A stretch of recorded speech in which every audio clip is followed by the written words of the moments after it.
Welcome to How to Use FL Studio on Mac, full guide for 2025. In this video, you'll discover everything you need to know to get started. Before we dive in, let's ensure your Mac can run FL Studio. Here are the minimum system requirements you need to check. Next, let's download and install FL Studio. Follow these simple steps to get it on your Mac.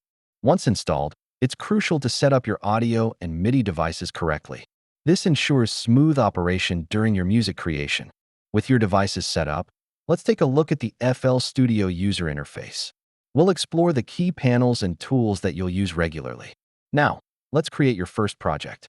We'll set the tempo, time signature, and channels. Follow along. It's time to compose some melodies and harmonies using the piano roll. Let's dive into how you can bring your musical ideas to life. Now that we have our composition, let's add some effects and learn the basics of mixing in the mixer.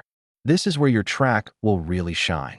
Finally, let's talk about saving and exporting your projects. You'll need to know different formats and settings for the best results. Thank you for watching. We hope this guide helps you get started with FL Studio on your Mac. Keep learning and improving your skills.